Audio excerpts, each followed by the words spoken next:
welcome all you awesome people for coming to Reclaiming Your Energy, the Power of Sleep, Stress Management, and Stamina Building.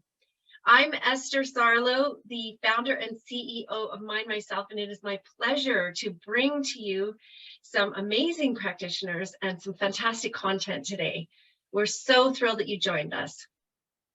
I'm going to tell you briefly a few housekeeping things, but before we get to that, the vision of Mind Myself is cultivating unity in a time of divisiveness, as well as to help you feel seen and heard and supported on your health journey as you become your own best health advocate.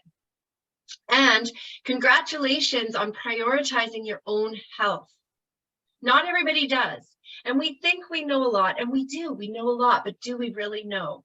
So congratulations for being here. We're so thrilled that you're with us. And I want to acknowledge the land I'm on. We all come from different regions and areas, and the land that I am privileged to live and work on includes the traditional, ancestral, and unceded territories of the Semiahmoo, Katzie, Coquitlam, Kwantlen, Kakit, Tsawwassen First Nations, also known as Surrey, BC. And we could not do a health event without a disclaimer, so I'm going to read right through it really fast. All the information and advice from Mind Myself and the practitioners is for general education purposes only and is not intended to be a substitute for professional medical advice, diagnosis, or treatment. The information here and on the Mind Myself website should not be used to self-diagnose or self-treat medical conditions. We always recommend that you consult with a doctor or other qualified healthcare practitioner for individualized medical advice on specific medical issues.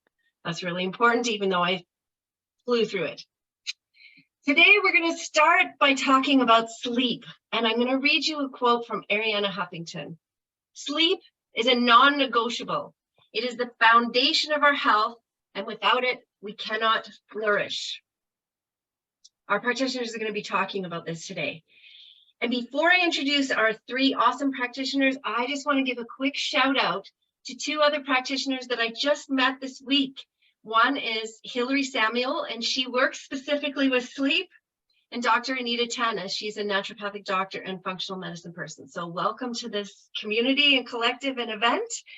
And feel free to jump in on the chat. We welcome your input as well. And now it is my pleasure to introduce our three amazing panelists today. We have Hayley, Clarke, Darren McConaghy, and MJ Shaar. And they're going to each introduce themselves for about 30 seconds and tell you what their background is, what their credentials are, and what they're passionate about. So let's start with Darren.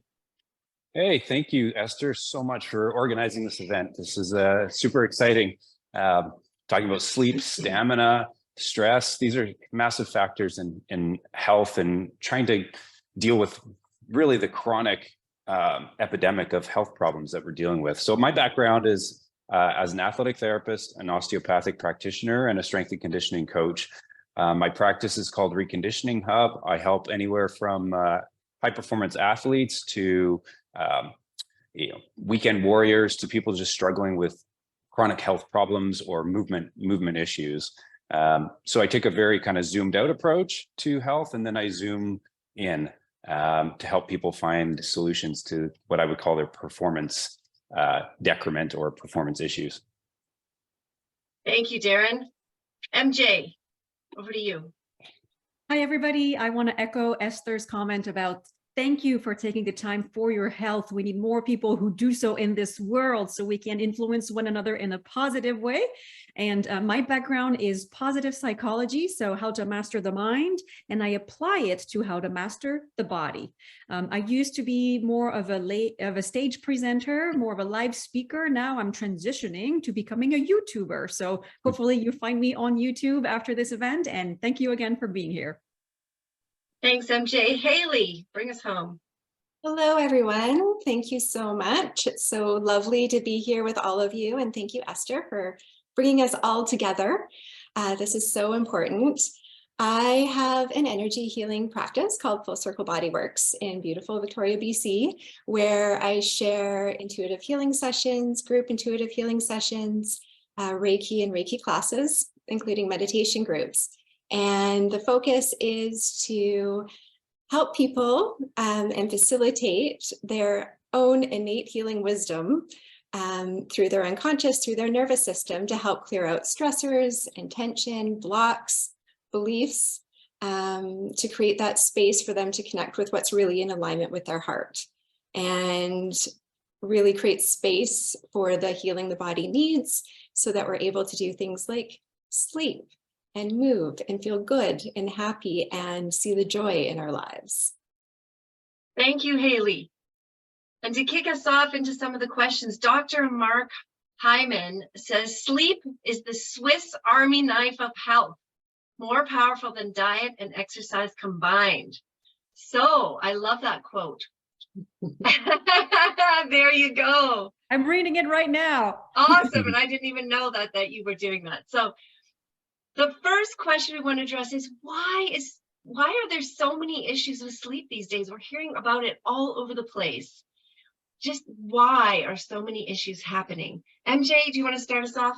Sure, and there are 100 different reasons, so I'll try and not list them all and bore you with too much on that. But I think there's two really big drivers. Number one is we are on our screens so much. The pull of social media, the pull of the next TV show, the pull of what's going on in the news keeps our eyes flooded with light, and as a result, we can't produce the melatonin that we need to induce sleep. Number two, we are busy. We want to get one more thing done for the day. We're trying to send that last email. We just received an email and we're curious to know what's it going to be about, or what's the decision, or whatever that the case may be. And so because of that constant buzzing in our heads with all of those goals we're trying to accomplish, the work never ends. It can happen at any time of day or night nowadays. We don't shut down, and we think that we're going to be better off doing one more little thing to get it off the to-do list for tomorrow, instead of realizing that we're going to be better off if we actually sleep. Fantastic. Hayley, how would you respond to this? Sure. It's what MJ said. There's so many different things, everything ranging from illness. We touched on earlier, pain, aches and pains that wake us up through the night. I feel like often sleep things are inherited. Hormones play a huge role at certain points in our lives, daily stresses. And I think energy-wise, everything's been heightened over the last few years. It's kind of like when you walk in a room, you can feel a room. And right now, with the world, with so many things going on, there's this heightened energy everywhere. So I feel like there's a part of it where coming back in within ourselves and finding that calm and peace is so important, and it's a little more challenging to do right now. Excellent. And Darren, just before you answer that, maybe add to yours, what is a good night's sleep and how can you tell? Yeah, so I'll start with that. I think most of us have some level of intuition on when we have a good night's sleep. Like you wake up the next day and you either feel like you have energy or you don't, like that grogginess, that brain fog. But I think a lot of people are moving towards, and I'm including myself in this, is having some sort of wearable technology to help track and identify, because some of us don't have that self-awareness. It's like you've been in this fight or flight response for so long that you can't even tell that you're exhausted, you're fatigued, you're just burning the candle at both ends. And so having some data, using a wearable to give that information, there's lots of really good products out there, from Aura Ring to BioStrap to Whoop Strap. So I think all of those things can help us really start to track and identify what is a good night's sleep, and then start to implement some strategies to change it. As far as I'll echo what MJ said. I think and Hayley, I think the advent of some technology, i.e.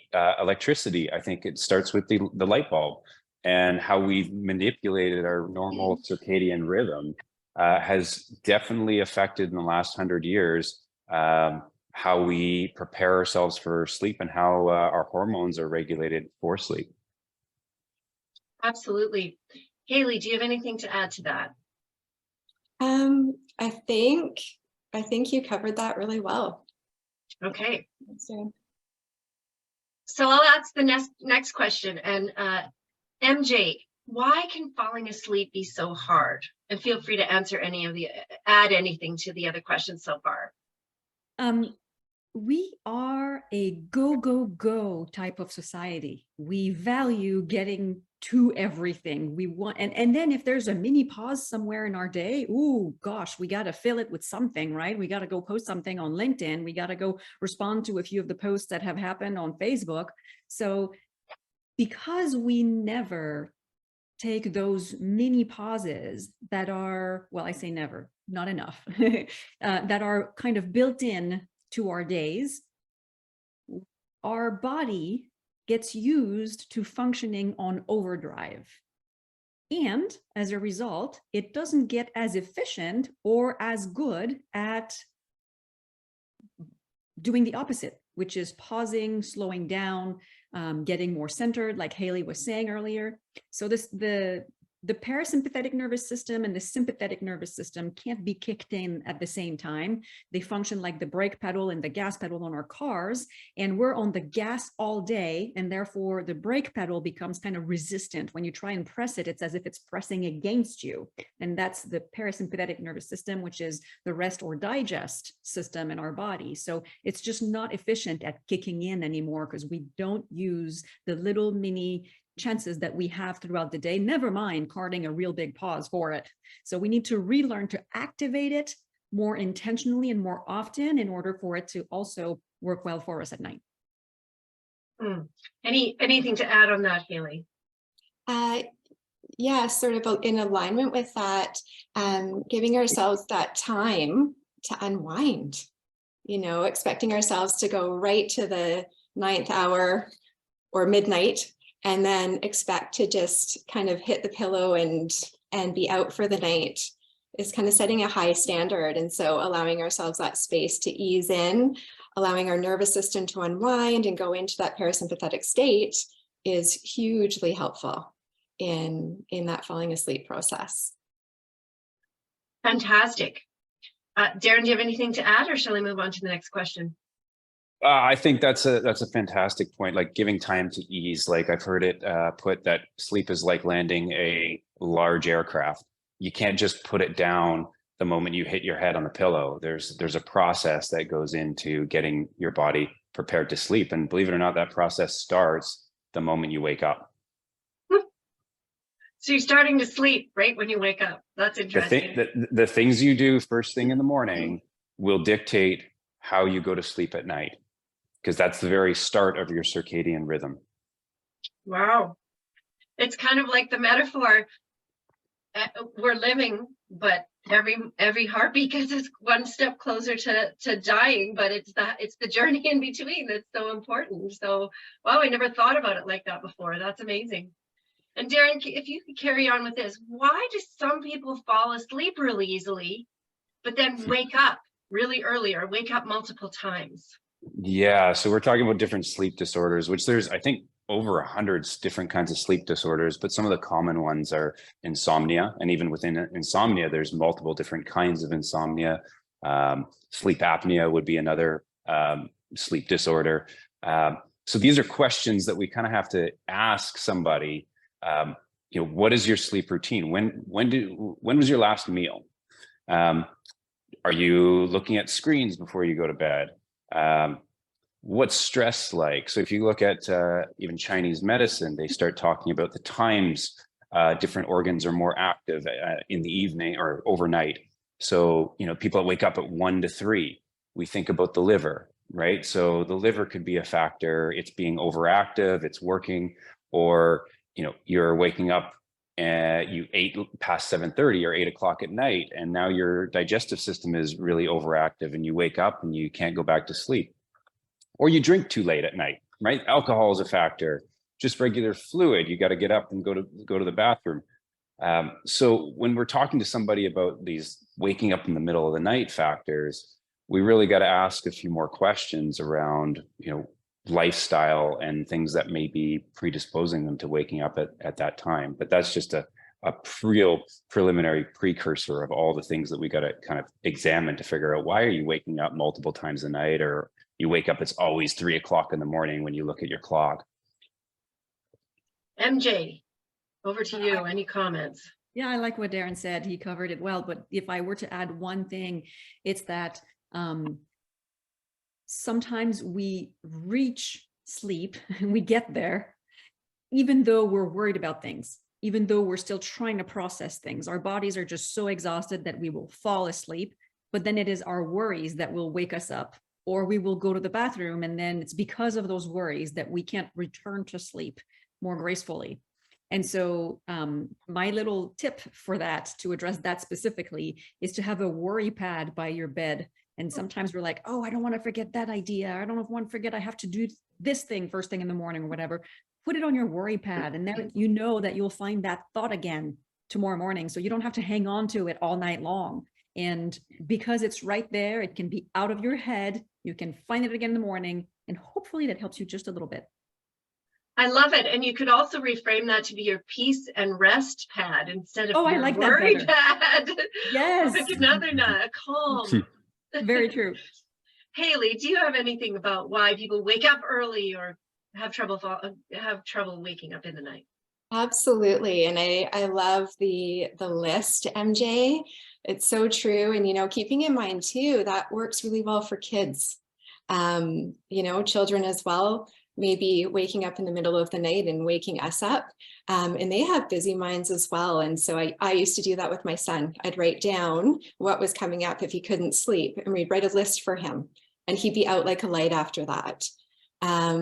Which, yeah, so it was a wonderful tip. And Well, thank you. My son has a hard time sleeping, so I'll try that. yes, Funny, I never thought of it for him. Thank you. These things apply to teenagers and kids too, not just us. everybody. And also, I guess, touching in on the processing piece. You know, we do have busy minds and expecting to shut down. And sometimes we'll be so white by the end of the day, our heads will hit the pillow, we crash, and then wake up at 2 a.m. with these thoughts. And I feel like a lot of it's because during the day, we don't have time to process what's actually happening for us. I mean, how many of you wake up in the middle of the night and you don't even know why? You know, you kind of go, well, my life is good, or I've addressed this or this, and there's just so many different things. So again, that circadian rhythm, as Darren mentioned, I feel like as much as we're speaking about that 8 hours of sleep hygiene and good sleep, what about just focusing on the entire 24 hours? Why can't it all be good? You know, and taking that little bit of space to process what's actually happening for us during the day and earlier in the evening before we go to bed. Then we can kind of put our hearts and our minds at ease. Thank you. Why do we resist sleep? I know as a kid, I used to not want to go to bed because I didn't want to miss anything. But as adults, I know that there are lots of people who resist sleep. Anybody have a comment? FOMO, the fear of missing out. Yeah. So it's the same. There's nothing new, just the same as when kids. Wow. Anything to add on that, Hayley? I think I have a sense you want to say something. Yeah, actually I do. You know, this kind of popped into my mind earlier this morning. There's this part I thought, well, you know, probably all of you go, well, I'm not resisting sleep. Like, that's why I'm here, is to learn how I can sleep better and improve my sleep. But I don't know about any of you, but I know for myself, I know that there are certain things I can do to improve my sleep that will help me to sleep through the night, or at least have a more restful evening. Yet, you know, go to bed at 9 o'clock, for example, shut down all of my devices by 8 and read my book. Yet it will be 11:30 and I'm finishing off that last email and sending it off. So there's this part that goes, well, I'm saying that I want better sleep, yet my actions are completely different. And so, you know, if you're finding you're doing that often, checking in and asking yourself, why are you choosing these other things over that restful sleep and rejuvenation that you so need? So perhaps starting there will help to create some space for you to make those choices that are really healthy for you. I love it. And we'll get into some solutions more toward the end of our talk too. Darren, I know that you had mentioned some of the sleep conditions. Do you want to take a little moment and talk about the difference between insomnia, sleep apnea, restless leg syndrome, and maybe night sweats? Just give us a quick rundown of what those are. Oh, that's a deep one. Insomnia, there's multiple different kinds. So this is basically just waking up at different points in the middle of the night and having a hard time getting back to sleep. Sleep apnea usually has to do with breathing. There's some sort of difficulty breathing and you wake yourself up. So why that breathing problem is there's anything from, jaw alignment issues, to, grinding dental stuff. There's all sorts of different factors in sleep apnea. Restless leg, again, multiple different kinds of restless leg, but this is movement at sleep. Can be related to stress, can be, there can be neurological sort of reasons behind restless leg. So that's that's my 30-second overview of all of those. We could have a whole podcast on one of those. So thank you for that. Hayley, do you have anything to add on those?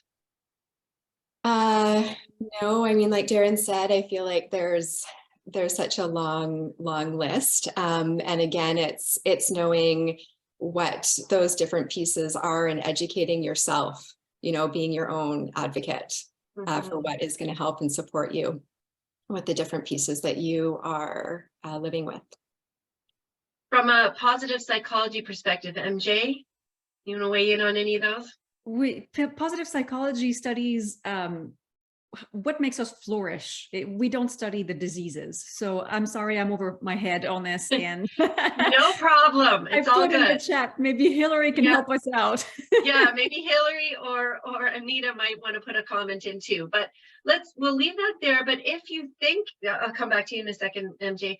If you think you have an issue, that's a perfect time to talk to somebody about it and get an assessment. And find out what's really going on. If it's just stress, which we're coming up to next, or if there's something you really need to deal with physiologically. MJ, go ahead. I want to comment on what Tony posted in the chat. She says, ironically, it's to have more time to wind down that I sometimes resist sleep. And I can totally relate with you because it's often when I am most tired that I go to bed the latest. And what I want to say about that is that we need to learn delayed gratification. We're so used to the immediate gratification in this life that we live. And so we're tired. And because we're tired, the day hasn't gone great. It wasn't our best day, right? We've had to fight the fogginess and the irritability or the sadness or whatever was coming up for us because of that tiredness. And so we're looking for that moment at night where we can have a little bit of fun, a little bit of pleasure, and we want it now. But if we can focus on delayed gratification and just go to bed, tomorrow will be much better as a result. And I find that a lot of our habits in life are impeded. We're not doing the best we can because we're looking for that immediate gratification. And as I'm saying all this, I realize I need to go study how to build that. We need to learn about that. Right. Well, that's a good segue into stress too. If we're always amped up, and I see that Tony had, my days are pretty passionate, so I'm amped up often, she said. We have so many factors coming in at us and things that we choose to participate in, some things that we have to do that we'd rather not. Let's talk about good stress versus bad stress and how they impact our sleep and our stamina. Hayley, do you want to start us off? Well, both good stress and bad stress impacts us for sure. I'll go with the good stress because people often, I hear this a lot, well, everything's okay. This is good and this is good. And the other 50 things that I'm taking care of on my list are all good things. But it's just so much, it's still a lot to process. And so at night, when we're sleeping is often when the unconscious really kicks into gear, and we may dream. That may be one way of processing. We'll have all of these weird and wonderful, vivid dreams. And that plays a role.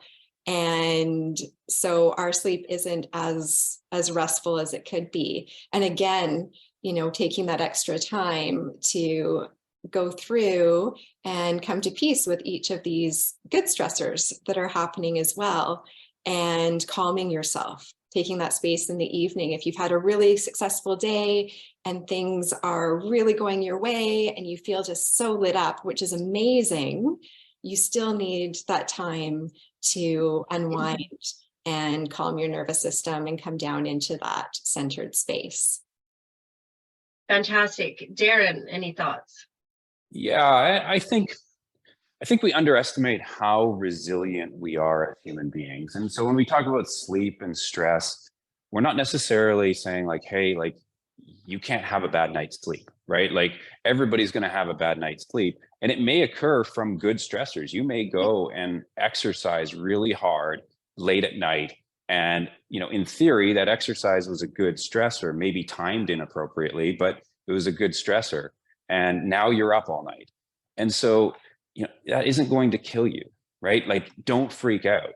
What we want to look at is the chronic problem, right? Like 6+ months, 8+ months of sleep disturbances, of these heart palpitations or anxiety that you don't know where it's coming from. These are the things you kind of want to hone in on. But training the stress, like the way we get stronger is introducing stress to the system, right? Whether that's through exercise, mental training, so you want to make your system, you want to drive your system down into the ground every now and then, but you want to build space for recovery.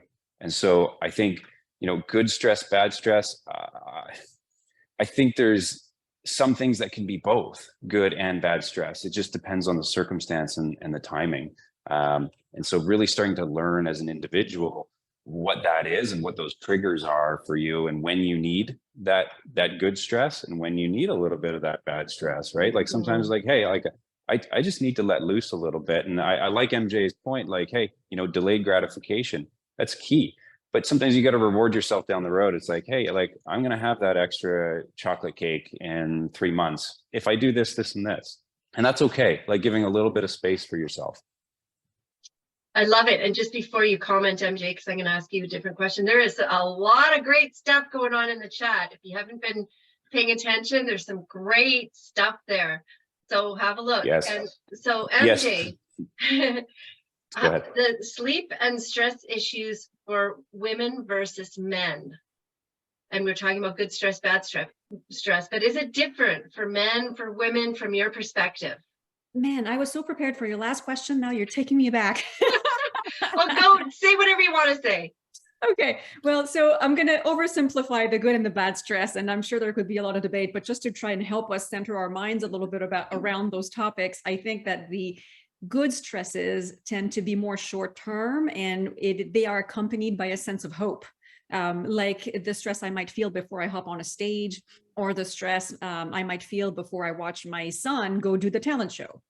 Whereas the bad stresses tend to be more long-term, like the nagging, never-ending to-do lists, or having to work with that toxic boss. And so they are also accompanied by a sense of powerlessness.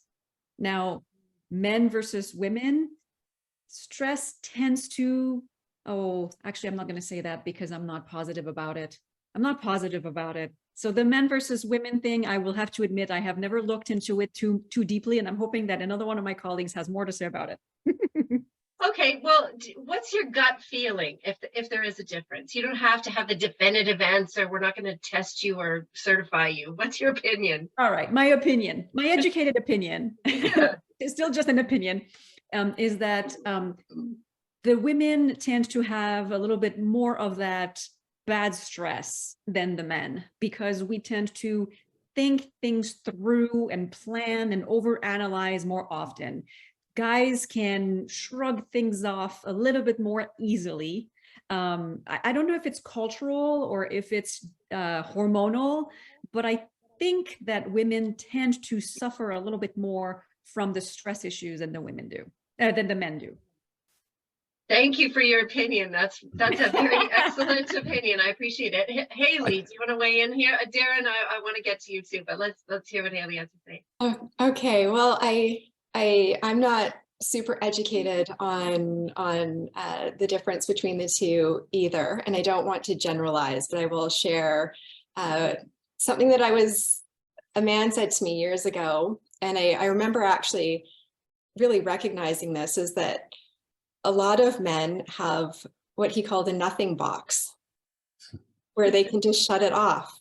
And so I feel like the access to this nothing box can be hugely helpful in the realm of sleep, and being able to just completely like conk out, whether it's napping or in the evening. That's the number one I have to say about that. And of course, the other piece with women, and I'm not sure how this affects men, but with women with perimenopause and menopause is another additional piece that of course affects women's sleep on other completely different levels. Absolutely. And we did a bit of talking about that in our first 2 episodes of What the Hormone is Happening to Me podcast with practitioners. So you can go and have a look at some of that too, if you're interested in taking that down a different pathway too. Darren, I know you have something to say on this. Well, since I'm the only dude on the panel here, Yay, thank you. I'll give you my perspective working with women and my wife. Hormones definitely play a role. Like you have the cycle that women go through, and this definitely affects what they perceive, their stressors, their sleep. So you have kind of their monthly cycle, but you also have things like menopause later in life. All of these things kind of affect, but also how the female brain thinks a little bit. And that, referring to that nothing box, I can give you kind of a personal example. This is not recommended by any stretch, but for me, I was having some sleep issues a few years ago, and I found watching Yellowstone before I went to bed helped me like crazy, right? Like this is like, I would never say to somebody, hey, go watch Yellowstone before you're going to bed, and this is going to be a great idea.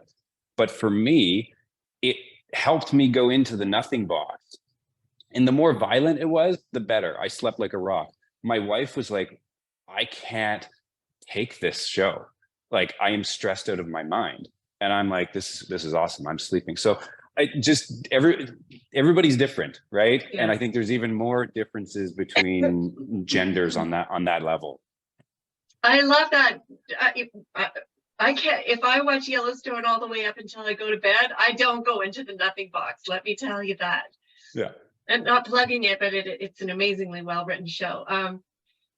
And if somebody doesn't identify as either a man or a woman, then I'm sure that there are lots of other stressors that would contribute to this too. And I don't have any information on that in this context.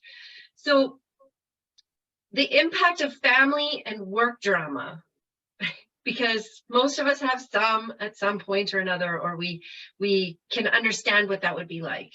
How does that fit into this conversation? MJ. I'm sorry. My husband just walked in and he's super loud, and I had texted him. No problem. The question was, and now he's here. He's trying to talk to me, so I was texting him. No problem. So we'll come back to you. So Hayley, family and work drama. How does that impact all of this? Oh, well, I think we can all connect with that on some level. Of course, it has a huge role in busy mind, or how it affects us on an unconscious level. Often with family and relationships, they also hit our deepest underlying triggers. So it can bring up all sorts of emotions that will keep us up at night, anxiety or stresses. And not to mention, I think with family and with work and anything that involves other people, we also, outside of what's actually happening, we create all of these different stories about the event and what's going to happen or might happen or could happen. And so we really get the wheels turning. That of course activates, takes us into that fight or flight, and affects us not only through the day, but also carries on through the night. So thank you. Thank you, Darren. Well, I think family is a massive factor in just our ability to feel like we have a tribe. and having social connection, that starts with family. So I'll kind of take a different spin on it and say, hey, like you have that family environment and that's in a good place, that's going to help your sleep. That's going to help like that safe place where you come home and like you can say what you can say whatever you want and you're not feeling judged or ashamed for what you're feeling. And so I think family plays a huge role. Now, on the other end, if you come home and you got family issues, it's going to have the opposite effect, obviously. Work stress, I think we all know this, right? It, brings a big component back into the household. You come home, you didn't disconnect from work. You walk in the door and the kids jump on you and like, you're reamped, right? And then the wife or the husband has come home, similar situation. This is a bigger kind of philosophical question as to, our work-life balance and how are we managing this. And I think through COVID and some of these different things we've gone through in the last few years, more people are having those questions of like, what is work-life balance? Right, and is it even possible? And what does it actually mean? MJ, are you back with us? I'm back. I'm so sorry. Okay, no problem. Carry on. These things happen. This is life. Yes, that's how it happens. I think that we are learning more and more how everything affects everything else in life, in our thoughts, in our emotions, in our bodies. I showed the book earlier. I'm reading Dr. Mark Hyman right now, and I've just learned about the exposome. The exposome is all the things that we are exposed to and how they influence which genes are going to be expressed or repressed. And it doesn't only stop at what you are going through today. It is also including what happened to your mom while you were in utero, and possibly even what happened to your ancestors. All of that is kind of information that's encoded into our cells.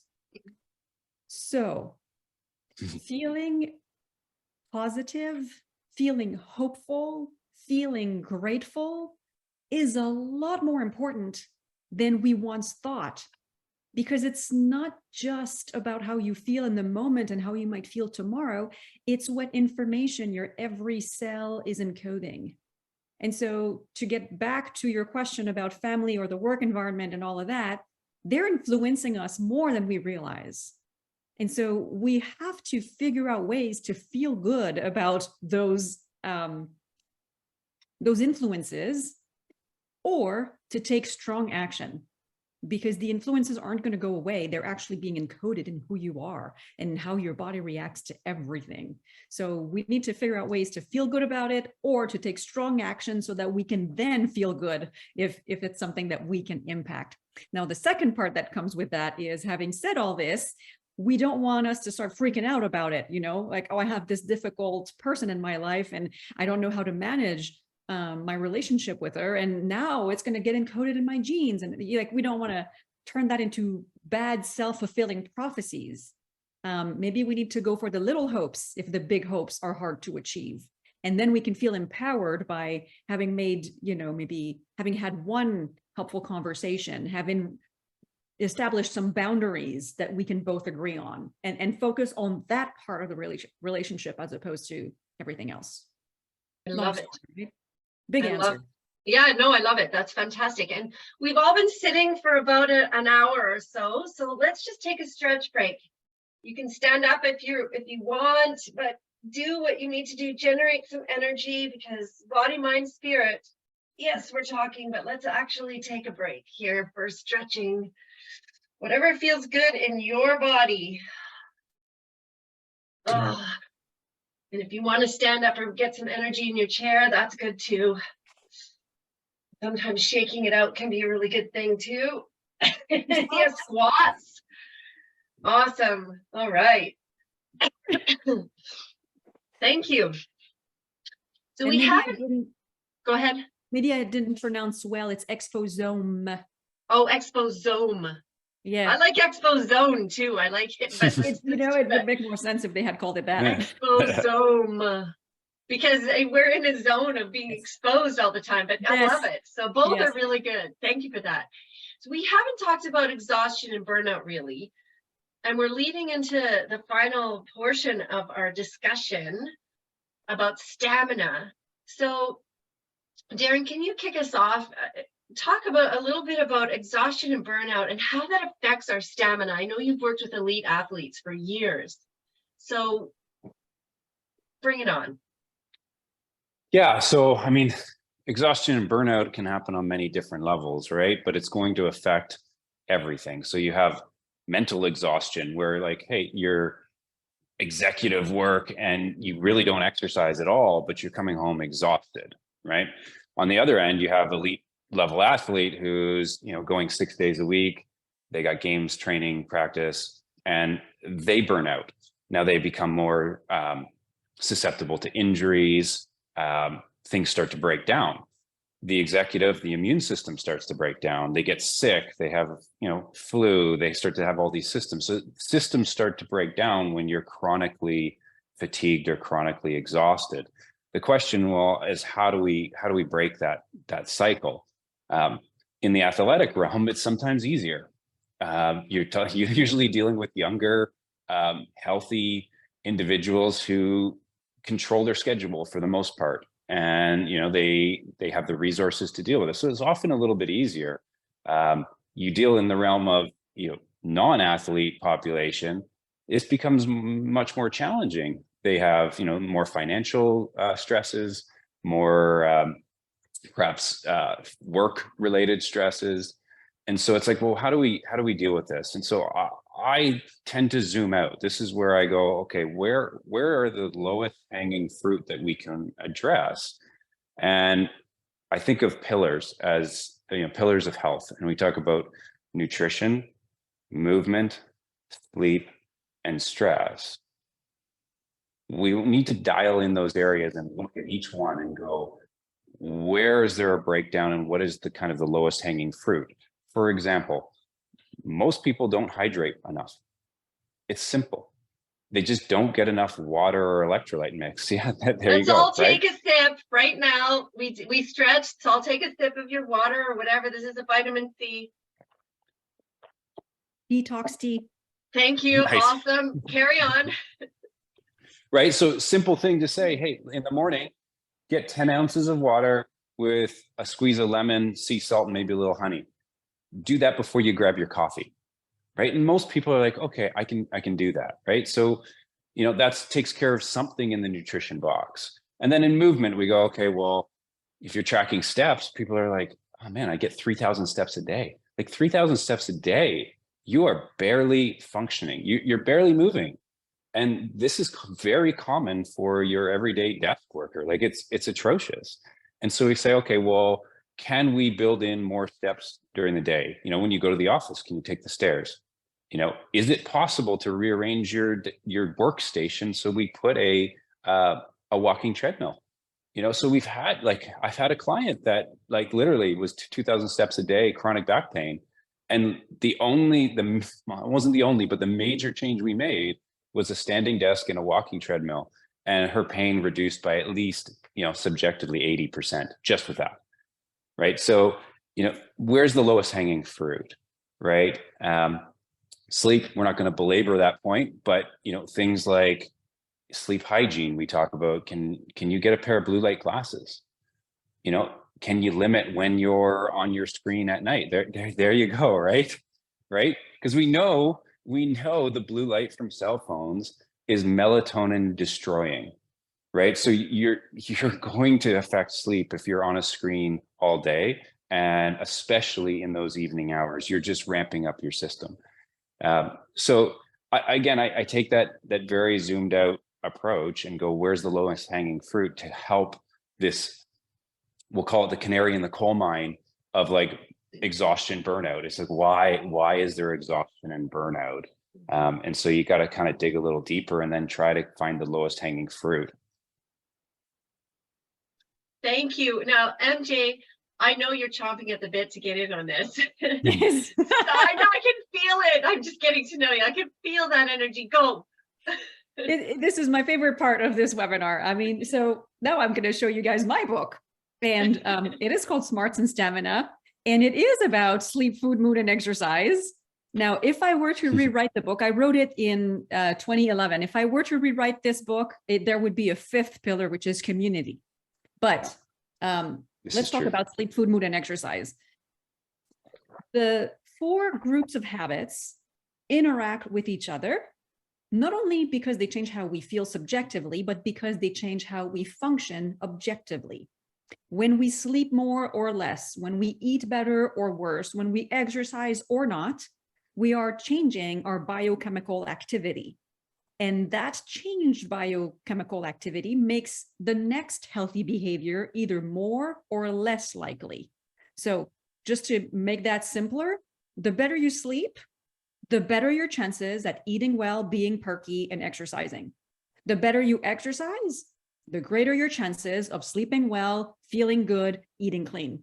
The better you eat, the better your chances of eating well, exercising a lot, feeling good, right? The 4 are super interrelated. And so coming from the field of positive psychology, I like your approach, Darren, but I'm going to suggest something a little bit different. I'm going to say whichever one of these 4 groups of habits is your most difficult one. If it is your challenge, then it's not your solution. Work on something else. Work on something that will be easier for you. And maybe we agree on that, Darren, that it is the lowest hanging fruit, right? Work on something that will be easier for you.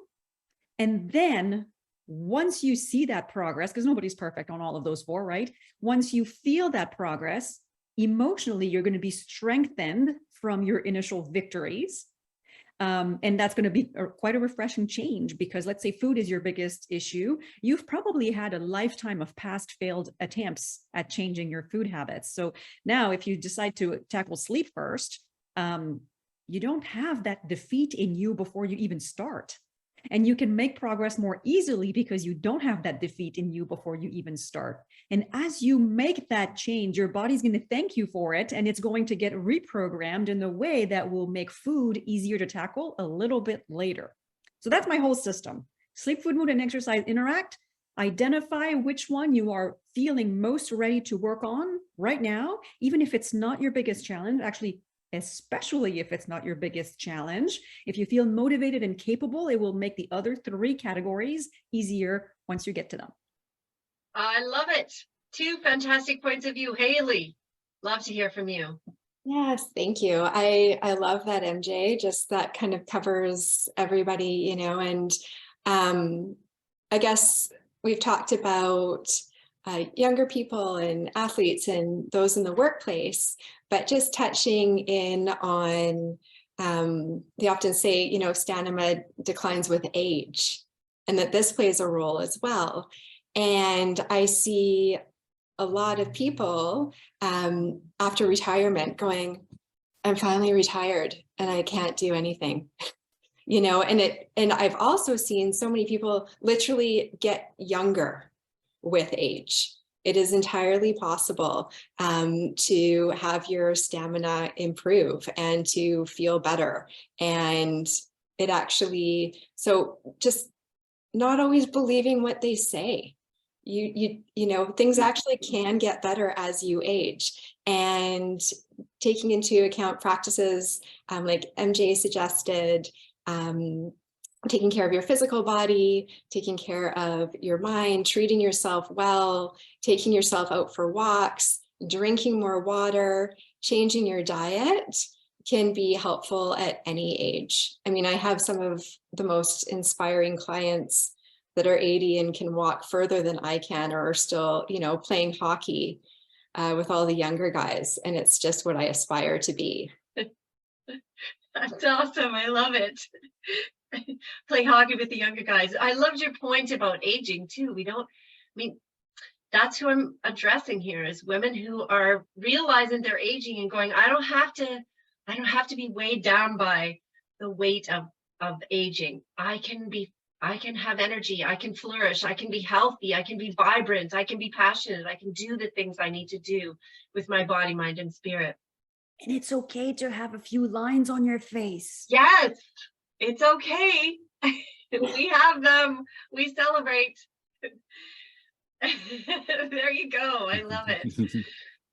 So as we wrap this part of the discussion up and then open it for Q&A, what are some things we can do specifically, like as we leave people with this portion of the conversation? What are your recommendations? What can we do to build stamina? MJ. So much. I mean, I don't want to plug my book, but if you decided you wanted to start with sleep, there's 10 avenues for sleep. If you decided you wanted to start with exercise, there's 10 avenues to exercise, and so on.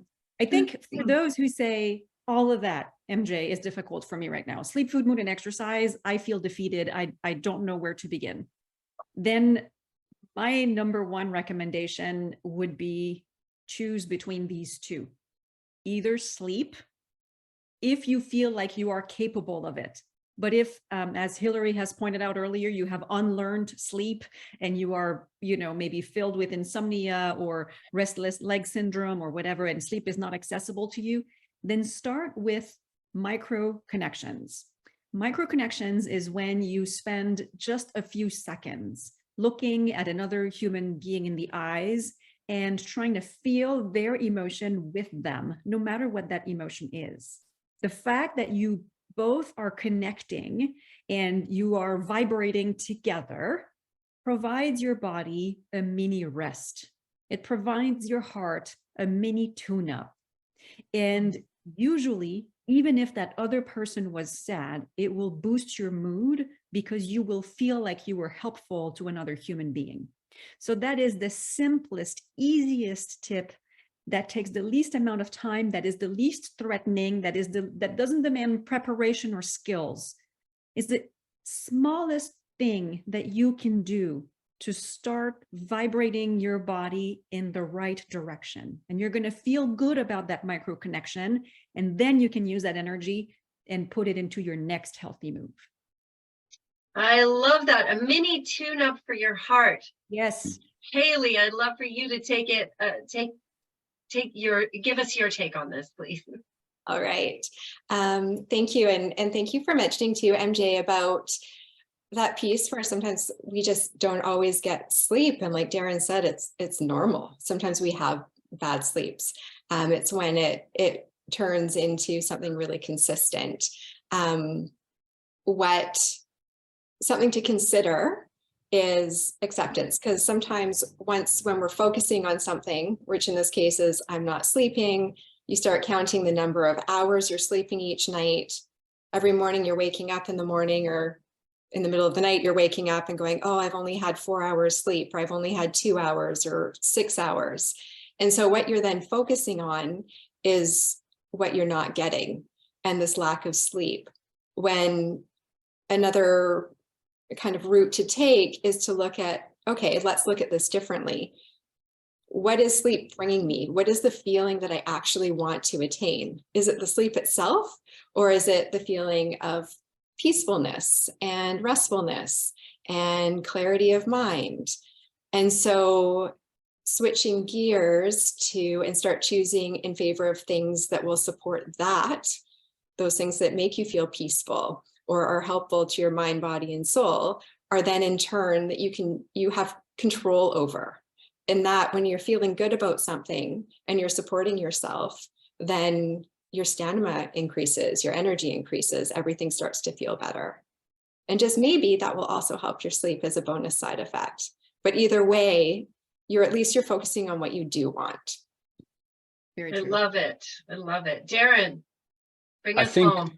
Yeah, I think I'm going to give you one simple thing to increase stamina. And we talk about stamina in multiple areas, but I think pick one thing a day and challenge yourself. One thing that makes you slightly uncomfortable, and do that. And that can be anywhere from like, hey, I don't really like reading. Okay, find something you enjoy to read and just read for 5 minutes. Or I'm not a big public speaker. Go take a mini course in public speaking or talk in front of you, right? Like just find one thing a day. If it's sleep, like I want to challenge myself to sleep. We've talked about some sleep hygiene habits. One thing, simple, and then build on it. But don't get so overwhelmed with all of these things. Like just reward yourself for doing one thing that made you slightly uncomfortable.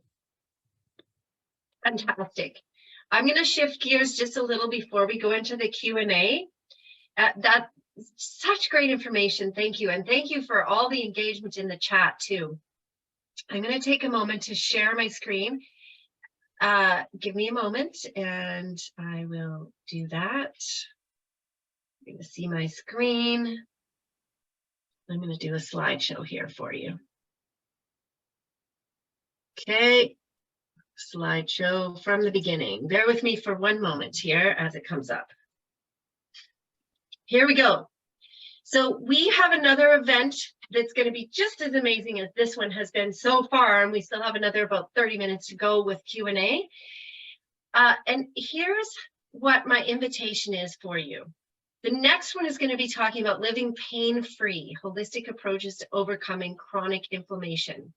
My whole goal with Mind Myself is to bring you information and practitioners who can help you, who can expand on the things that we think we know and take us a little bit deeper. So we're going to cover some of those different things. Why do we have so many issues with chronic pain and inflammation, and what can we do about it? So it's 6 weeks from today. And if you register today, you're going to get it for free. This is an invitation, not a pitch.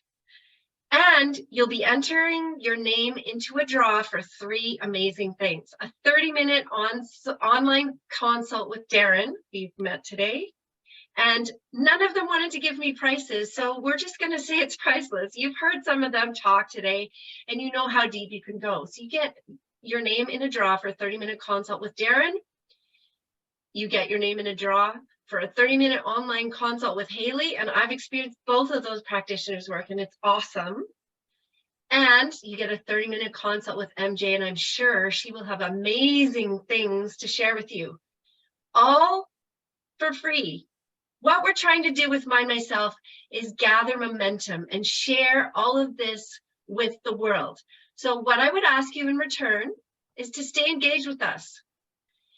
Tell 5 people in your life about Mind Myself, get them to go visit the website or get them to sign up for the next event. And you'll see the sign up page in the chat. The practitioners have not been confirmed yet, but I'm working on it. We're going to have a naturopath. We're going to have a live blood analysis person, and we're going to have probably 2 naturopaths, and one of them is, I'm hoping, it will be Anita, because she's also a functional medicine practitioner. So the ways to stay engaged with us, I've already given you that. We want to do momentum. Please donate. Take a moment. I know you've got your credit cards out, some of you.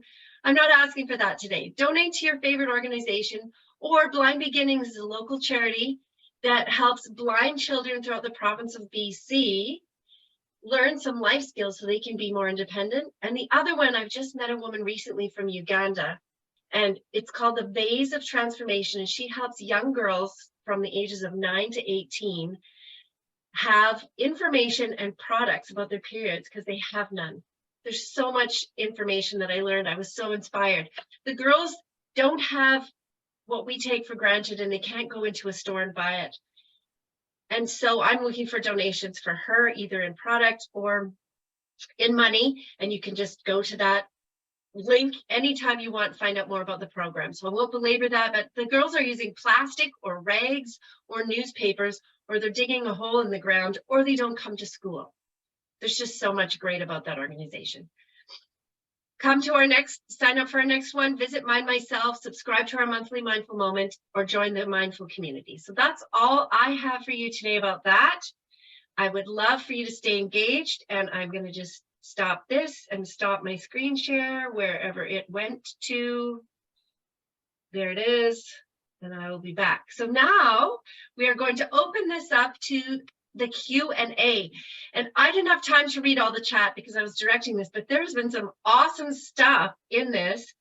And if you, as a participant, have a question, just raise your electronic hand, just go down to the reactions part and raise your hand and ask your question. And as you're doing this, somebody who registered for this event and couldn't come asked a really cool question. She said, do naps compensate for being a night owl? Do what? Sorry. Naps, taking Naps. naps. Darren, why don't you have a response to that? Short answer, no. I think, again, it's very individualistic, but for the most part, napping more than 20 to 30 minutes a day can have a detrimental effect on sleep. So you really want to get into different levels of deep sleep throughout the night. This is where the brain starts to clean itself in deep sleep. So the brain actually has its own cleaning system. It's called the glymphatic system. And so this is most active during deep sleep.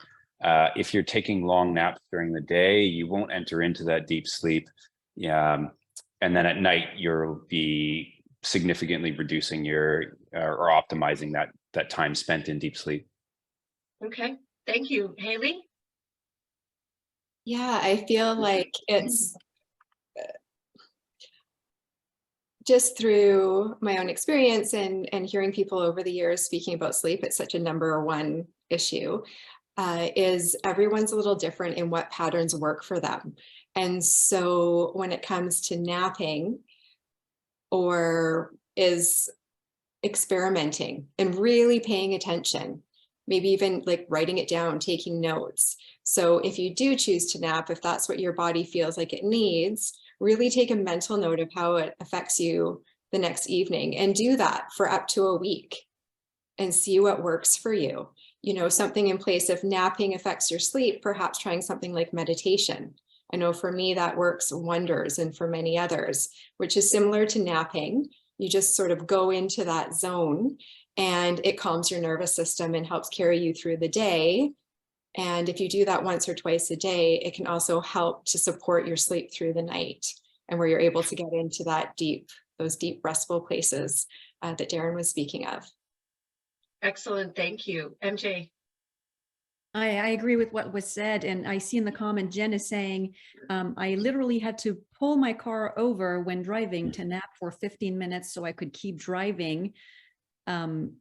Driving while tired can be even more dangerous than driving drunk. So Yes. Wow. yes, Jen, you need sometimes to pull over and take those 15 minutes if you really need to keep making it through to destination or whatever the case may be. So those naps that are not during the day, but that can be really life-saving if you take them. But for the daytime, I agree with Darren and Hayley. Thank you. Nancy, you have a question. Thank you. First of all, this has been absolutely wonderful. It's been great learning, and this is from somebody who was hooked up at Tufts Medical Center here in Boston to an overnight study on sleep, you know, and though so they echoed some of the things I've heard here, although I think they wanted to sell me a CPAP more than anything, but anyway, you know, I've managed to get my food in order. I've managed to get my exercise in order. I've managed to do a lot of these things, and it's definitely helping. My question comes into some of the timings of things. So, you know, I am trying to eat no later than 7 o'clock, but I'm still on amlodipine for my high blood pressure. And I feel like with all these other things, maybe sleep is the last bastion of trying to get me off that drug and get my blood pressure under control. But I've been reading so many things on the internet about sleep and exercise. So yes, great, I'm exercising all the time now, but is there a timing to it? So sometimes some people are saying, well, like, your cortisol levels are up in the morning and you shouldn't exercise because that can make them go higher. And there's just so much out there with that. So just like with everything else as a timing, is there a timing for the exercise? I'm kind of going in the afternoons now. Should I be doing it in the morning? Should I be doing it early? Does it matter? As long as I'm doing it. I'll jump in there. Some nodding. Yeah, go ahead, Darren. Again, this is very individualistic. So if there was a general rule, the general rule would be earlier is better than later, but that doesn't necessarily mean you fall within that bell curve, right? So everybody is different. You're going to have to figure out a little bit around, take a journal. I know we've kind of talked about this before. For a week, pick a specific time that you're going to work out at, and then track what happens to your sleep at that time. If it's detrimental, then change it, go more earlier, right? You look at your sleep routine. What time are you usually going to bed? Like, what's the window that you're trying to go to bed, and what's the window you're actually falling asleep in? You probably don't want to do strenuous exercise within an hour or two of that at the very latest, generally speaking, right? So if you're going to test the theory, don't test that first. I think, did you ask the question around walking? I was just looking through some of these I did. I'd asked a couple of questions. That first one is mine too, about the cortisol. Well, so I've been reading a lot about. I've got some knee issues and all that. I've been reading a lot about strength training just as you get older in general, especially push training and all that. So I'm now up to 3 times a week. I think I've got that going. But I used to do, like, they seem to be telling me when I read up about it to do strength training more than cardio, so that I had asked that question about cardio versus strength training as well. It's like, I'm kind of told that as you get older, that strength training might be better than all the cardio, and it's coming in together. So, Googling can take you down the wrong path, let me tell you. Yeah, I'm definitely on the side that strength training is very important, and especially with women, it's become something that isn't important. Now that's changed in the last few years. You're seeing more and more women taking up kind of strength training, which is, in my opinion, a very positive thing, especially when it comes to bone density and like the hormonal changes that you can affect with strength training is phenomenal. So I am a big proponent of, and when we talk about cardio, yes, walking can fall into that box, but that's not really what I'm thinking of when we say cardio, right? This is like, getting your heart rate up to, that 60 to 80% of max heart rate, that for sustained periods. This is, in my opinion, more cardio. This can have a detrimental effect, right? So runners, long distance, like sometimes this becomes a problem. So I'm more a fan of getting your cardiovascular or your metabolic training through interval-based work that would involve some level of strength training included in it. If you want one simple thing to do that's phenomenal, it's like a carpet bomb of strength training and super safe, is farmer's carries. Grab farmer's carries, grab 2 kettlebells, dumbbells, get in the realm of 35 to 50% of your body weight total, and walk. Oh. You're going to load the system, and you're going to have a tremendous effect on strength training or just on the muscles of the body, and you're going to get movement with it, a very safe movement. Thank you, Darren. MJ, I can feel you wanting to jump in here.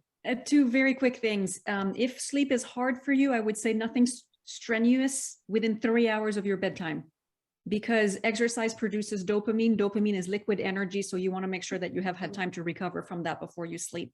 But if you want to do something before bed, you can do some restorative practices, more like light yoga, stretching, something that involves breathing along with, and even just 10 minutes. I do that and it helps me sleep. 10 minutes of restorative movement that involves your breathing with the movement, very helpful. The second thing that I want to say is, with exercise, just like with food, variety helps. So try different things. Don't always just walk. Sometimes you might want to dance. It's good to lift, but trying to do something like what Darren just suggested, that's a different way of lifting and of stimulating your body, but your body will acclimate to whatever you do. And so stretching it outside of your comfort zone, maybe, to build that stamina, stretching it outside of what you normally do is really, really helpful. And exercise really has 4 legs: cardio, strength, flexibility, and balance. Let's not forget the balance, because as we age, it becomes more and more important, because falls are just so detrimental when we're in our later years. Thank you. So, And Hayley will, can I just tack on to that balance piece? yep. When you do your farmer's carries, change how narrow you walk. You can walk forwards, you can walk backwards, you can walk sideways. See, variety. Awesome. Try barefoot. Thank you. Hillary, we'd love to hear from you. Thank you, Esther. And thank you for inviting me to attend this. It's been so fascinating, and I just really appreciate all of the panelists and your insightful solutions and perspective on sleep. And I'm totally on board with everything you say, and particularly that sense of interdependence. You know, it's all related. Your sleep, your body systems are interrelated. You know, your movement and your sleep, etc., and also the way you handle it, the way you work with yourself is all going to affect your sleep. So that's really my kind of big takeaway from listening to all three of you. And one little thing I wanted to add to that is the environment, and it was touched on a little bit at the beginning with stress, and the sense that we entrain our vibrations, just naturally entrain to what's around us. And one of the things I really stress is getting out in nature, or being somehow connected to nature more often. And a little tip I give is, if there's something in your life that is outside of you, that is discretionary, that actually stresses you in some way, maybe you could swap it for something that's not so stressful, and it takes some tuning in. So I just thought that maybe the panelists have some other ideas along that line, and just to make it more specific, like, for example, watching the news before you go to bed. Do you really feel like do you really feel like you're winding down, or are you getting yourself more wound up? That's kind of an example. And could you do something different? So Thank you. MJ, I know you want to go in, but Hayley, I'd love to hear your thoughts on this. Yeah, thank you, Hillary. Thank you for bringing that up. It's so important. You know, nature and the energy we feel out there in the environment is amazing. It's nourishing for our souls. And we talked about that wind down time that you can do right before bed, but you can also do throughout the day or whenever it's convenient for you, and bringing in the right brain stuff, you know, yoga, gentle stretching, reading, knitting, drawing, anything that's artistic, meditation, listening to beautiful music, visualization, listening to guided meditation. You know, there's so many of these lovely things that we all enjoy doing, and our hobbies that feed our souls, such as walking in nature and being connected with the forest and the trees and the ocean or the lake, that really do feed our souls. It's so important. And one addition to that too, because these are all more sort of relaxing and bringing us down into that parasympathetic space, but also that balance of having fun. You know, somebody mentioned dancing. It's like, yeah, have that dance party in your kitchen. Maybe not right before bed, but you could start off your day that way. You know, turn on some great tunes. Make sure you connect with a friend. Community is huge. Just enjoy it. That's what we're here for. I love it. MJ, you were wanting to jump in?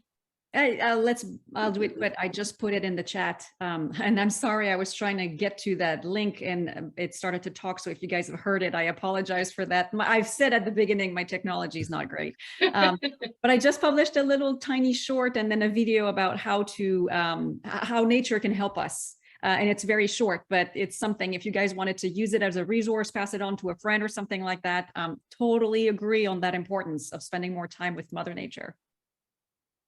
And if you're looking for yoga with Adrienne and her dog Benji, it's free. So I'm just putting that in the chat. I don't have the link, but look it up. She has over 500 videos. She just wants to make it available. You can choose your length of time, your quality, if you want to do it hard, if you want to do it soft, if you want to just do a breathing or a meditation. There's so much options. So I love her. I love Boho Beautiful. That's another great one on YouTube. Okay. I'm going to put that up here too. Boho Beautiful. Fabulous. Karen McLean, and then we'll come back to Darren. First of all, I'm mesmerized, Darren, by your halo. The Clarke halo. And lots of times I get plenty of sleep and I'm short on deep sleep. Do you have any hints of getting more deep sleep? How do you know you're short on deep sleep? Are you tracking using something?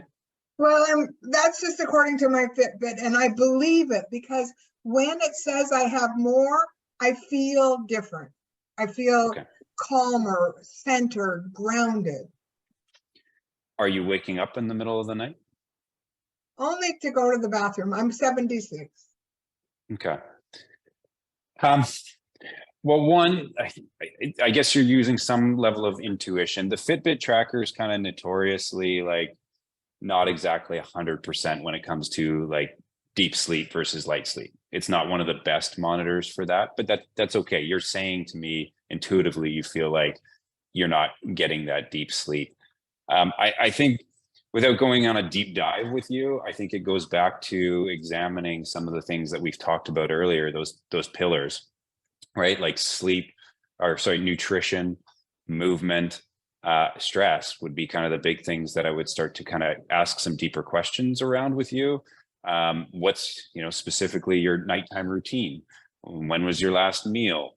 All right, so these are things we got to kind of examine as far as what kind of medications are you taking, like if there's any, like these are all factors that we got to kind of sort out to figure out, well, what is the sleep issue. To kind of delve a little bit deeper, we'd have to know a little bit more about your specific situation, if that makes sense. Yeah. Are there any foods or anything that tend towards sleep? Well, I mean, generally speaking, all your processed foods, we try to, if you really want to delve deep, real-time glucose monitoring is quite a thing now. So you're looking at spikes in insulin. So the more spikes you have in insulin, it's going to detract from deep sleep, especially later in the day. So you can monitor that with real-time glucose monitoring. I think it's quite fascinating. If you did it for a month or two, you really start to get an idea of the kind of foods that are doing bad things to your insulin level. And generically speaking, we know some of those, but if you had that white pasta and then went for a walk, it's not going to have the same insulin response as if you just had that white pasta and then went to bed. Okay, yeah, I'm on Wild Fit and I am off pasta and off sugar and off processed foods and have green drinks and protein mainly. That's good. That's fantastic. So then, you could delve deeper and go, well, how much protein and the timing of consumption. Thank you. That's something Yes. I can action. That's an action thing I can take. Thank you so much. You're welcome. Thanks, Karen. Yeah, go ahead, MJ. And just before you do, I think that monitoring our blood sugar, even when we're say on Wild Fit and eating a lot of healthy foods and not a lot of grains, it's still, we're going to have sugar spikes and valleys in our system. So it'd be really interesting. I think I'm going to explore that too. Go ahead, MJ. A question for you. I don't remember who was the author of that study nor where it was done, but I remember at the back of my memory a study that showed that so the results of the Fitbit were manipulated. And when the Fitbit told you didn't have a good night's sleep, people then said, oh yeah, I don't feel great today. So sometimes it's not because you didn't have a good night's sleep that you don't feel good. It's because your watch is telling you so. So just be careful if your assessment is really your own, or if it is because your watch is telling you so. So especially Darren said, Fitbit is not perfect for the monitoring of the deep sleep. So maybe you need to really validate if they're right. 100%. Believe me, my discernment level is I'm attentive to that. So Okay. Thank you. Thank you. Before we go any further, I just want to acknowledge that we're a little bit past time, 11:30 Pacific. We did start about 10 or 12 minutes late, so we're going to keep this open, and our fabulous practitioners have agreed to stay a little bit longer. So if you can stay, feel free to do so if you're interested. If you have to leave, we will totally understand, but we're going to keep this going and keep recording. So Hayley, do you have anything to add in on this last conversation? Well, Karen, I love all of the things that you're doing. It's amazing. And you look radiant. Yeah, honestly, it's so great. I guess then just a few of those, as Darren said, there's sort of that deeper dive, but again, that journaling, thinking about who you've spoken to that day or the day before. You know, these things can kind of sneak up on us. And something else that's a little more outside of the box, but also the weather can affect us as well and affect our energy levels. That's really a thing for many of us. And the moon cycles, which incidentally, it's actually the full moon today. It peaked about an hour ago. It's the flower moon. Which is lovely because the full moon is about letting go. So perhaps letting go of some of the things that aren't serving us that we've learned through this conversation today. And it's about bringing in abundance. So perhaps an abundance of relaxation and peace and amazing sleep. But, you know, the moon cycles, they can affect people's moods and their levels of anxiety or the depths of their sleep as well. I love Thank it. you. Maybe it's time to do a ceremony. Thank you. Iris. Hi. Well, you've all been fascinating and so informative. I've learned so much. I have a couple of quick questions, probably for Darren. I do have an Aura ring, just got it recently, love it. Everyone should get one. It's amazing how informative it is.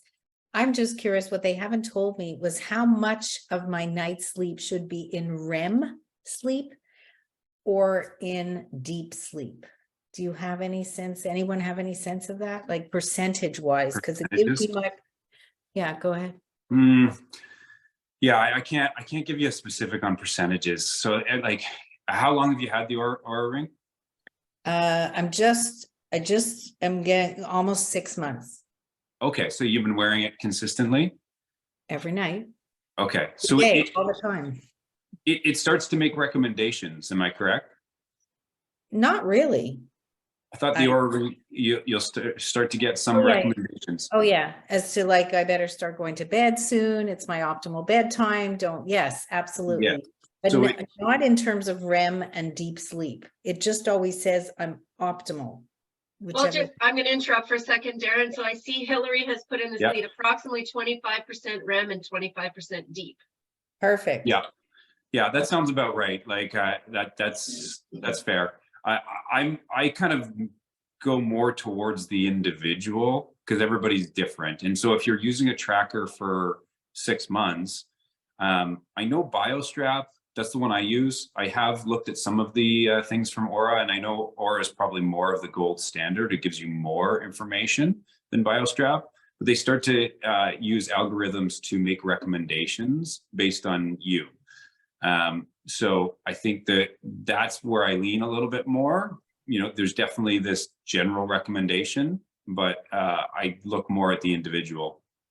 So the other thing that they're recommending or saying, my congruency. Can you define that? Do you know what that is? Congruency during the night. It's the midpoint of my sleep versus the midpoint of my, I don't know. It's brand new. It just came on here. I think it's congruent.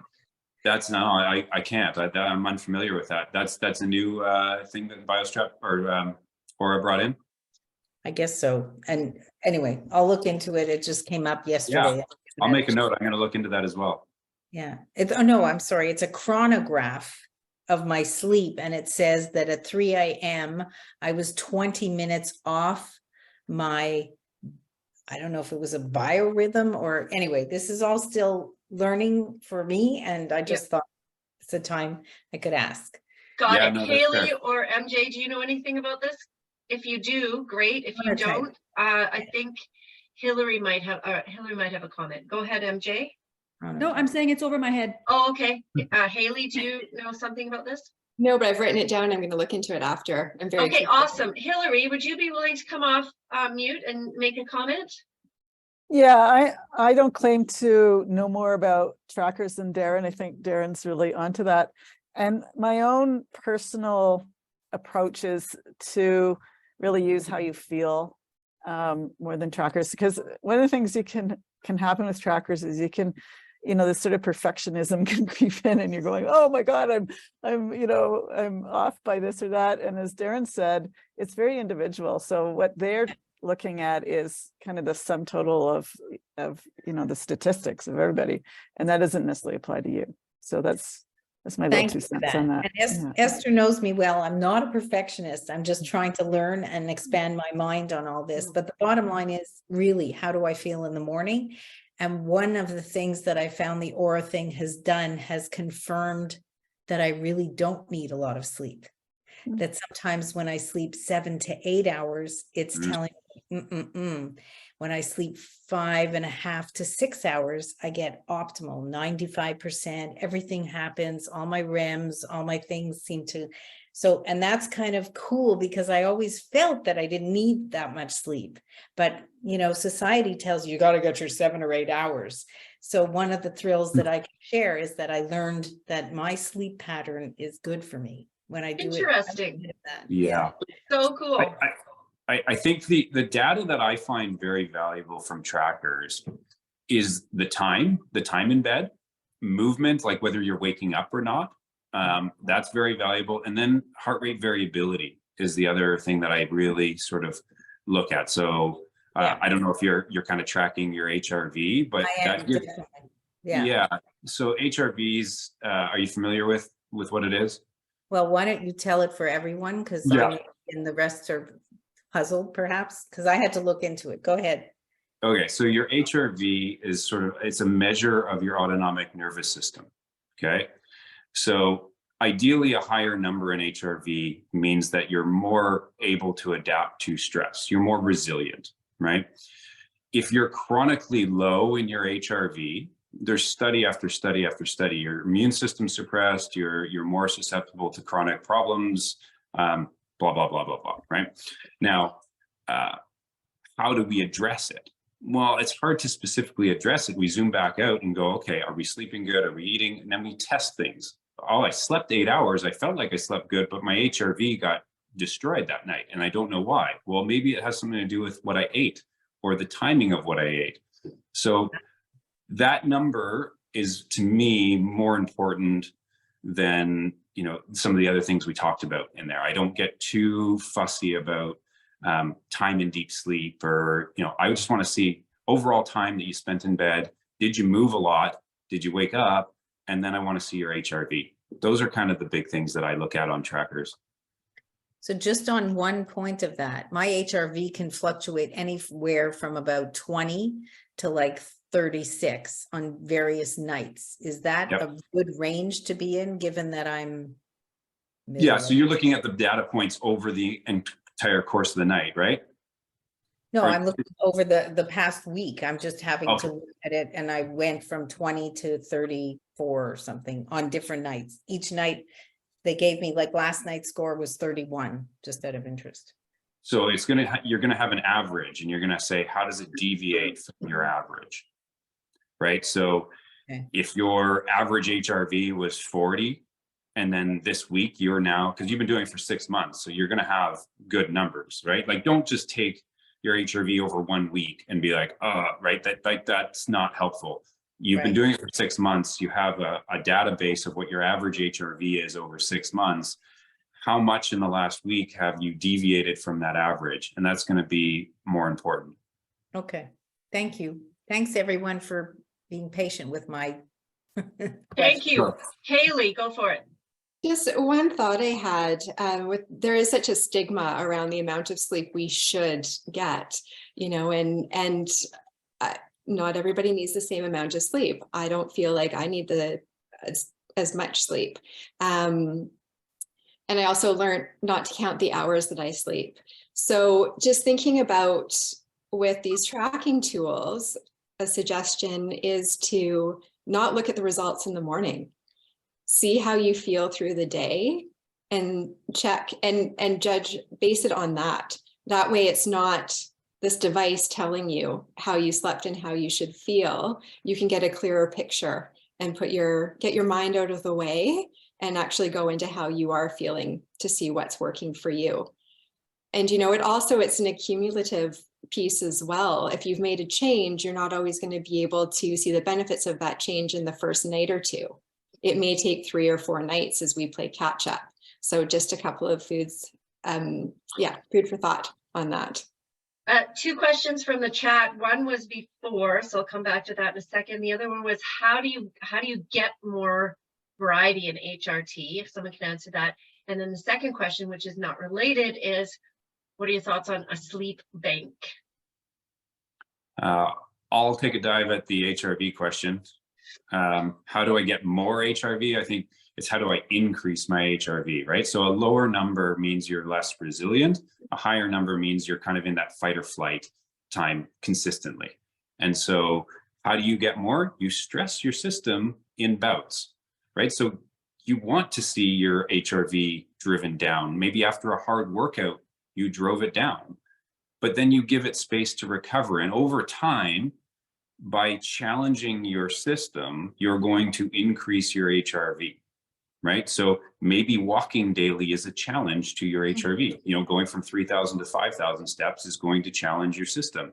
And maybe next day your HRV goes down a little bit, and that's okay. Maybe you do your 2,000 steps again instead of your 5,000, which pushed you. So again, over time, making these little changes in these different pillars we talked about, you should see steady growth in your HRV. Great, thank you. MJ. The micro connections are healthy for your HRV too. So simplest, easiest, quickest thing you can do. Now for the sleep bank, I had seen that too. Tony, sleep bank. I think that it is a good concept. So for those who are not familiar, we have a certain amount of sleep that our body needs. And if we don't sleep enough, it's like we've made a withdrawal from that bank. And the bank will charge you interest for the withdrawal you've made in terms of maybe lesser attention, lower memory, greater irritability. That's the interest you pay for having made a withdrawal from the bank. And your body will want to sleep a little bit more over the next night or two or a little bit later to try and repay that withdrawal that you've made. Now, unfortunately, it's more like a line of credit. You can't like overpay in the hope of like then, sleeping less. You can't quite manage it that way. But the one part that research isn't clear on, maybe Hillary, maybe you know that, is how far back can the body remember? Because I'm pretty sure that like you're not trying to pay off the debt from last year anymore. There comes a point where the bank just says, okay, like it's been too long since that, we forgive that part of the debt. And I don't know how long the body tracks this, other than through your exposome. But do we know more? Anybody? Hillary, do you have a comment? Yeah, it's actually not very long. So really, even a week is a bit much to recover.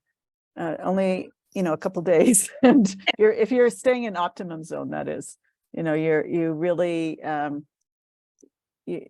can't make up the interest and the debt over longer than that period of time, to use your metaphor. 1 week. So see, I would have guessed about 3 weeks, but 1 week, that's good to know. Thank you. Thank you.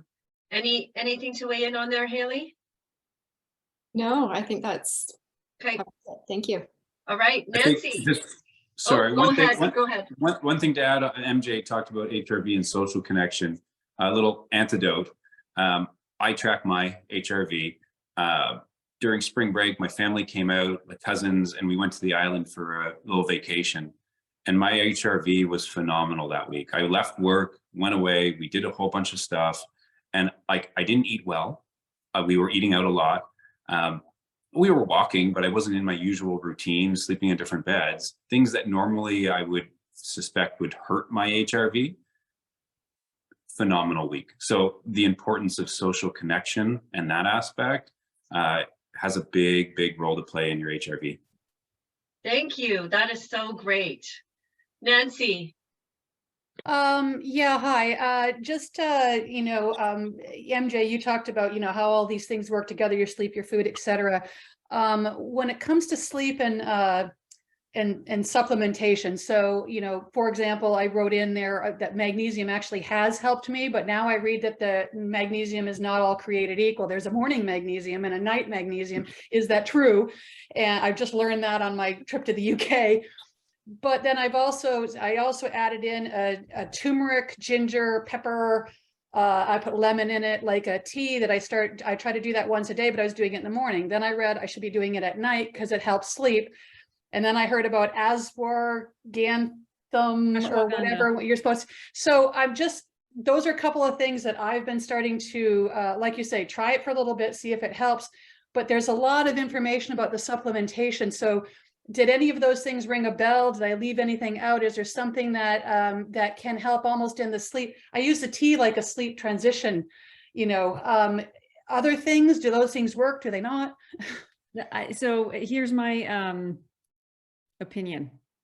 Here's my educated opinion. Okay. I love it. Spending time outdoors will help you more. Okay. Then what? Than all of these supplements. Okay. I'm not saying supplements are no good, but you have to look into the quality, who manufactured it, so many details. And let's not forget about the placebo effect.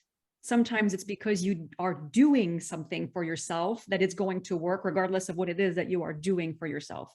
So my opinion, make sure you spend at least 20 minutes outside. Go check my video about that. Researchers have done that specific study, and it has improved sleep. So 20 minutes outside, at least 3 times a day, at least. It doesn't matter if you're being active or if you're just taking in the sunshine. Just go outside 20 minutes, at least 3 times a week. That will do more for your sleep than all of the supplements. A week or a day? A day, you mean, right? Yeah. 20 minutes, 3 times a week. Oh, 3 times a So week. that's like your minimum basis to know that you are having impact. So, you know, if it's rainy, good for you. You don't go that day. If you can do more, even better. But I'm not saying none of the supplements are good. I'm sure some of them are really, really good, but I can't tell you which brands and when to take them and which ones affect sleep more specifically. And I think that there's a lot of like ooh-ha research around those too. So you can always, as Darren has been saying, as Hayley have been saying, try them out, track yourself, see if it helps. But word of caution. I think when it comes to supplementation, we're always quick to buy something, a pill. It kind of goes to that quick fix mentality.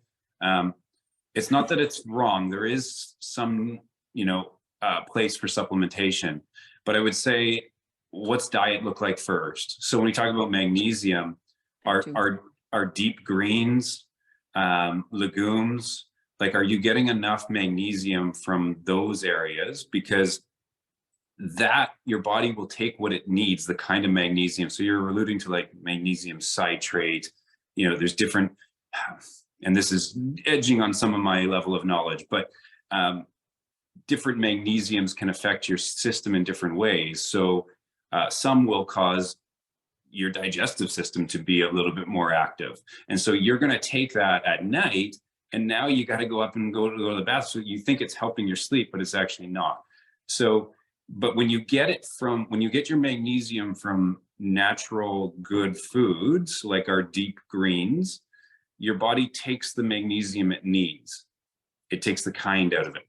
And when it's from the food, it can be absorbed too. Sometimes it's not bioavailable. I mean, there's so many variables that come into play with the supplementation. Yes. So thank you for that. That's actually really, you guys have both hit on something I've been looking at, like, why take these pills? How can I get out of my food? I'm actually starting to research books that will tell me, like, I don't need to go out and spend a lot of money on a pill. For example, for my thyroid, I was like, well, apparently you can get enough out of 4 Brazil nuts every morning is giving you, was it the selenium? I forget. Either way, so it's almost like the same as taking a pill, but with all these different things, it'd be great if it's like, okay, well, if these are the vitamins you're looking for, if you make sure you have this, and this in your daily diet, you don't need the supplement. But it's kind of hard across the whole spectrum of things to put it all together. I almost feel like I'd like a dictionary that tells me the same thing about the 4 Brazil nuts in the morning, giving me all my, Yeah.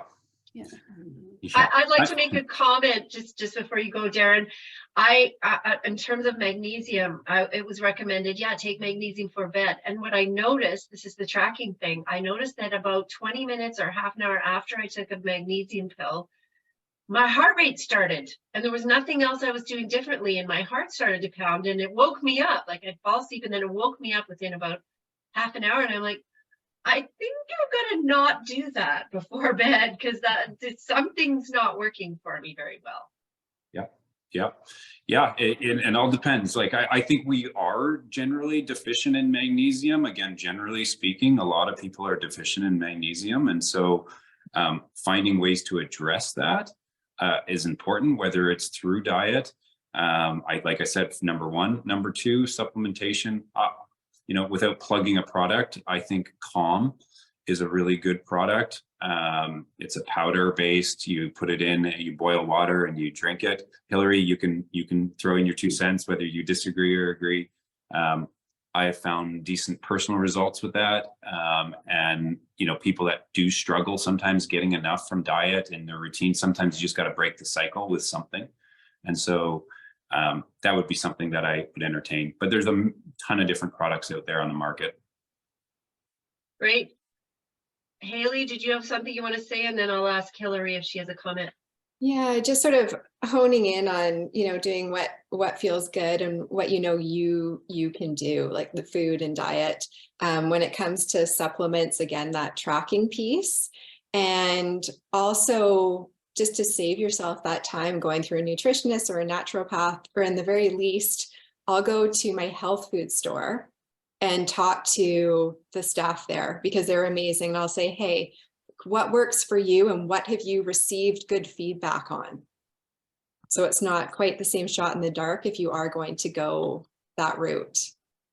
And also, keeping in mind with all of this discussion of we're keeping our stress levels down. So while we're doing things that are good for us, making sure we're still doing it from a place of ease.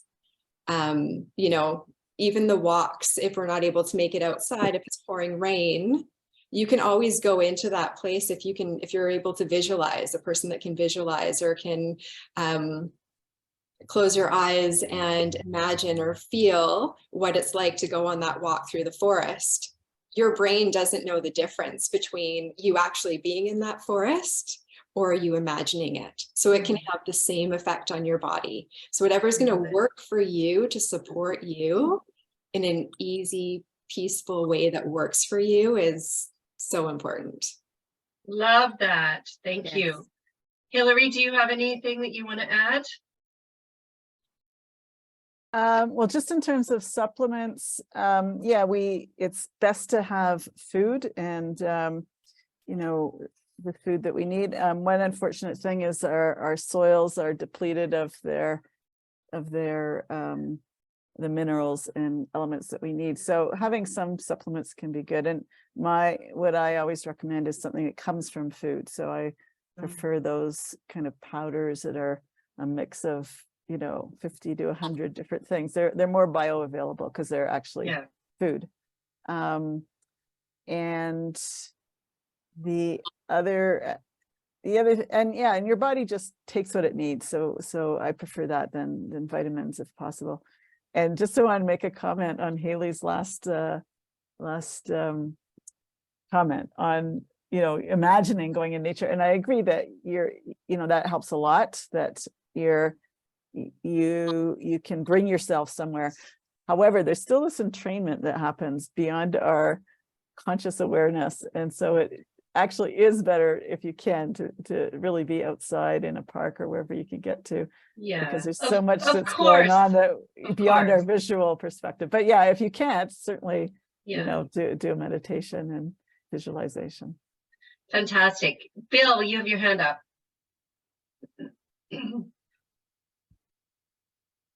You're muted. You're muted. Unmute. There you go. There we go. So it's only one thing. I play in the art field a lot, and I've been looking at Russian icon. It's called icon paintings. They go back to the 15th, 16th, 17th century, and it's really hard to watch Darren because he's an icon in old Russian art, because he's got the halo around his head. And I just so have right. to, I had to say it. It's got nothing to do with sleep, but I will sleep better knowing that Darren is an icon. So. Oh, fantastic. Well, I just want to say thank you to everybody who has participated live and to anybody who is watching this after the fact. This is an example of wonderful collaboration amongst practitioners, amongst all of us who are learning from practitioners. And Hillary, thank you for your comments and additions to this as well. And Anita, who has had to leave us. But it has been such a wonderful discussion. Thank you. And I'm going to leave you with 2 quotes. Dr. Heather Ashton says, sleep is the most important thing we can do to reset our brain and body health every day. And Nido Kevin says, sleep is an investment in the energy you need to be productive tomorrow. So with that, I leave you to good sleep and wonderful stamina building. And we so appreciate your participation in Mind Myself. Share the word. We're so glad you're with us, and we're doing this because you matter.